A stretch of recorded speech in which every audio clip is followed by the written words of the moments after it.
Hi guys, welcome back to another Nintendo Minute. Today we're talking about this game, Tomodachi Life. We actually got some requests from you guys to talk about Tomodachi Life, so we were really excited to film this video, and we have a really special guest with us today.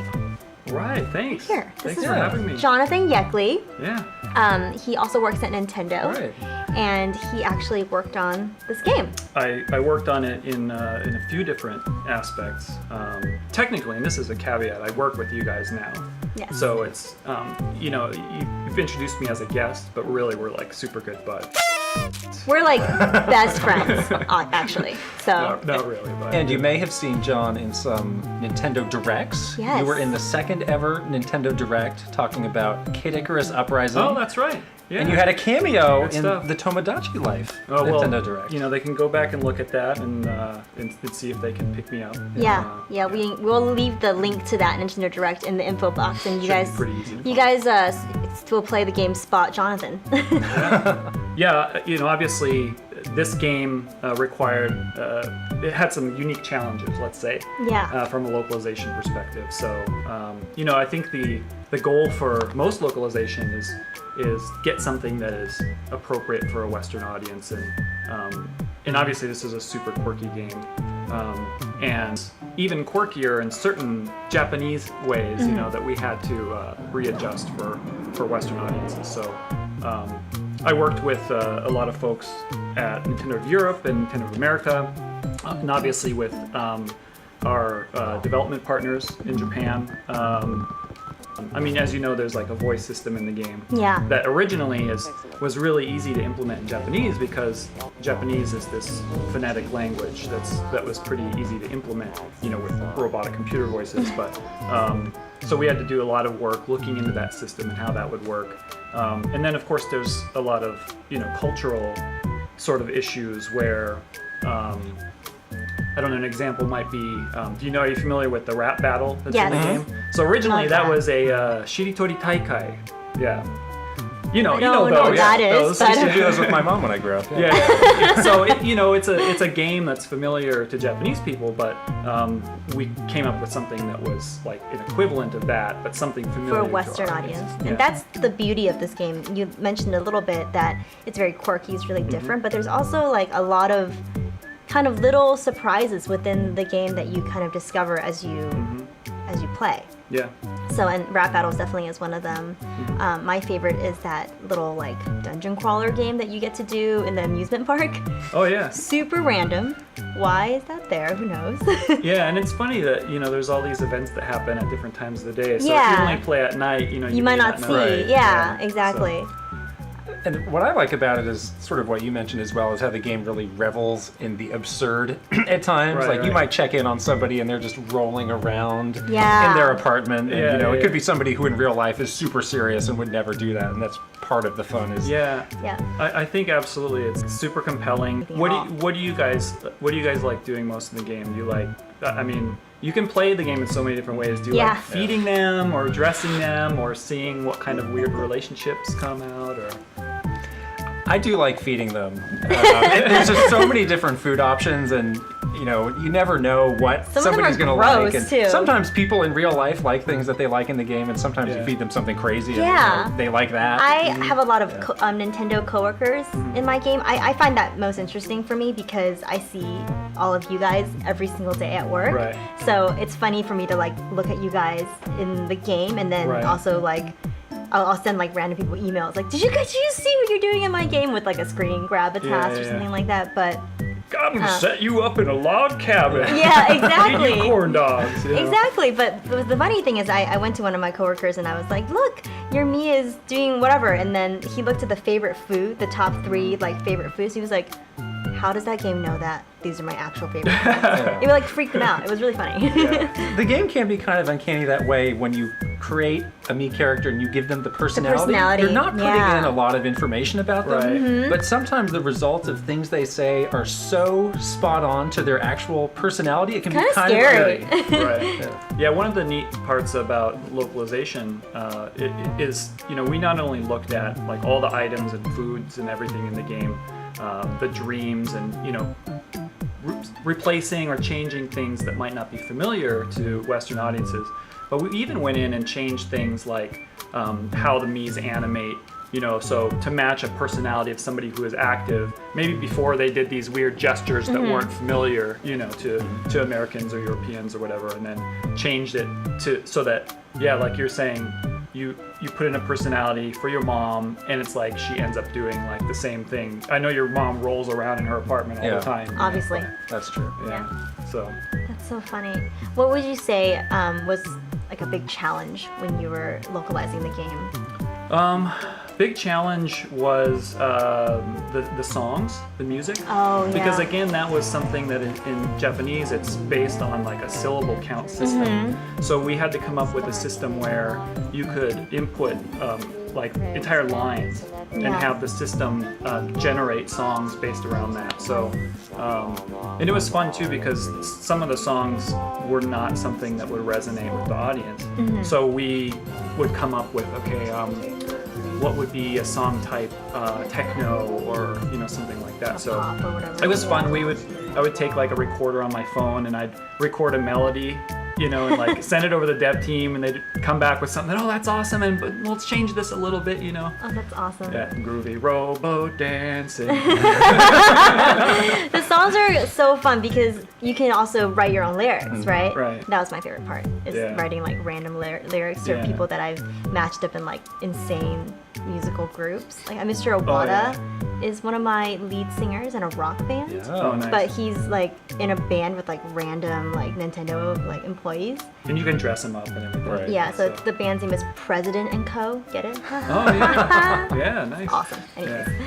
So you mentioned that you have mostly co-workers in your game. I've got kind of a different approach. I have a lot of celebrities, mostly musicians and athletes are the people in my category. So I'm curious, who's mostly in your game? I do athletes too, but I also make like fictional sort of mongoloid aliens and stuff. I have a few of those too. Yeah, somebody has that non-humans in their game, and I think one of our coworkers is actually dating an alien. Oh, nice. So that's pretty funny. Yeah. That's the beauty of the game, that you can really play it the way you want to, right? Yeah. Which I really love. What do you think, how would you like describe this game to someone that maybe never played? Because we all are familiar with sort of like the quirkiness of it. I think it's difficult to explain to somebody. Right. So. And I want everybody also to think about this, like how would you describe the game to somebody, because it's not as easy as you might think. Yeah. And, and you start thinking about it, and first I was like, oh, it's kind of like this ant farm, and then I was like, wait, no, the Mii's all have personalities, so maybe it's more like an aquarium. No, it doesn't do it justice. It is sort of, there's a lot of observation to it in that sense, but you're also controlling and dictating the flow of a lot of things, and so let's go with Mii Aquarium. All right. Yeah. I like it. Game genres I think fit good into two word combinations. So, I like the word that you use, observation. I think that's, again, one of the most entertaining things for me, is just like literally when I'm like on a call for a meeting, or if I'm just like sitting around watching TV, I'll just pull my 3DS up and kind of just scroll through my apartment building. I'm not really doing anything. I'm just looking at what the Mii characters are doing. It's like somebody's rolling around, somebody's with somebody else that they normally would never associate with, or whatever. So I just like looking at them. So that's really something that's unique about the game, is that in most video games you have a lot of direct control, and that's most of the fun, is you seeing what you can do in the world. But in this case, it's almost the opposite, in that observation can be so much fun. So that's really a testament to the game on a number of layers, including your good work on the localization. Now don't give me too much credit. Remember, I left localization partway through. Then I take it back. So there was Never mind. really great team working in localization at Treehouse, and that goes for a lot of all of our games. I feel like is great because of the great work that the localization team does. I was fortunate enough to be able to move off of localization and then go, my job now has me working on Nintendo Directs. So to take my knowledge of the game over and help put together the Tomodachi Life Nintendo Direct, which if you haven't seen yet, definitely we'll put it check it in the info box. Click on it. Yeah, what she said, I don't know. Right there. So, So that was really fortunate. Yeah. Yeah. Yeah, and that turned out really good. And so it's such a humorous Nintendo Direct that really fit perfectly with the quirkiness of the game. What's up with so. Bill Trinan doing that whole newscaster? Gosh, let's not get started on him. He's No, he did. he's another. That's how he talks normally. Right? The other part's the act. So before we close out, I will ask you one last question, which is if there is any sort of like quirky hidden things in the game that you think people might have missed playing through, or maybe they've kind of not discovered it yet, what would that be? Do you have a favorite? Do you have some suggestions for people? I mean, there's quirky little things. There's, you know, like little one-liners or and things, and I'll leave those as surprises. But one thing that some people don't realize is the Street Pass functionality is it's markedly different than typical Street Pass structure, which is like the shotgun approach. Like you shoot out your information to a bunch of people, and then it stops there. Whereas this one, literally, it's like island hopping. Right. So it goes, your information could travel around the world.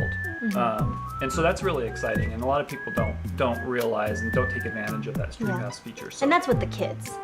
Yeah, oh, right. Yeah. Yeah, to clarify, right. When you send the kids out into the world. Yeah, you like know, in to real explore life. And, yeah. Yeah. It's very emotional. Do you guys like have a preference, you know, keeping them homegrown on the island or setting them out? I want to send them out. Yeah. They should explore the world. I know. I don't have children in my game. My game seems to be kind of a loveless place. Just like the rest of the world that you There's live in. there's one relationship where you're involved with my brother-in-law, and that's it. Well, I think you just need to give it time or start injecting a little life into your island with I have some some characters. strong relationships in my game. Yeah, that's good. People are happy, Yeah. love. Can be some exciting, saucy stuff too. Pretty great. Yeah. I like it. I like the fighting. Yeah. Yeah, it's great. So that is, anyways, Good place to stop. Good place to stop. On that note, thank you so much for being my with pleasure. us today. It No, was so much absolutely. fun to hear your side of this game, Yeah. you know. And we've been playing. We hope you guys have been playing. If you have not been playing, you should play. It's really fun.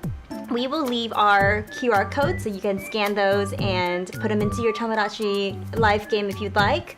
And we will also be closing out this video with another video. Special outro. Special outro. Yes. Roll it now. Please enjoy. See you guys later. Bye. Bye.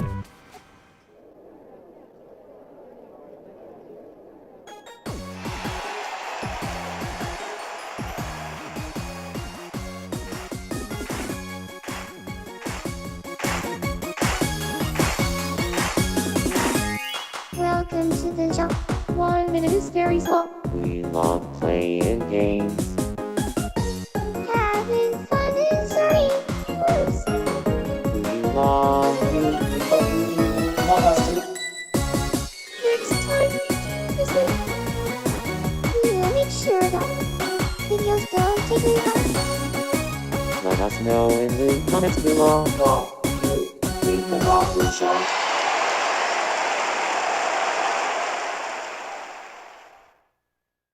Hello, welcome back to comment time. Sorry we skipped comment time last video, but we are back with some comments. First off, the awkward A thwomp. couple of comments about the thwomp. So I think somebody actually figured it out. There was a strike on the camera, Yes. and rather than edit around it, because we don't like to do that, we put in Mr. Thwomp. Yes. Yeah. It was a great idea from one of our coworkers that literally walked by as we were looking at the video and was like, why don't you guys just put in the thwomp? We're like, Maybe great. We'll be back someday. Yes. Who knows? Who knows? Okay, next comment. I wonder how these guys are in real life. I thought this was real life. I was confused by this as well, because this is real life. Unless this is a dream and we're actually not here at all. But that's a little crazy. So we'll never know. Anyways, Wake me! next comment. Yes, you were playing Child of Light when you saw this video Good in your timing. subscription box. Good timing. It's because I was watching you as you played. So I started playing Child of Light based on your good recommendation. Oh, thank you. And I like it a lot. The art style is just Incredible. phenomenal. And I really like how it's Yeah. very quick-paced and you know, a lot of changes to gameplay as you go through it. I'm certainly not done with it, but like, you beat the game for me. I was gonna say that since that video, I beat the game about a week ago. and I loved every minute of it. I'm not going to spoil the story for anybody, but I really recommend, now that I've finished the game, for anybody that hasn't tried it yet to give it a shot, because it's an awesome game. I really loved it, and it was a lot of fun. Go you. Yay me! Yeah. All right, this is the end of comment time. We'll talk to you guys later. Bye. Bye.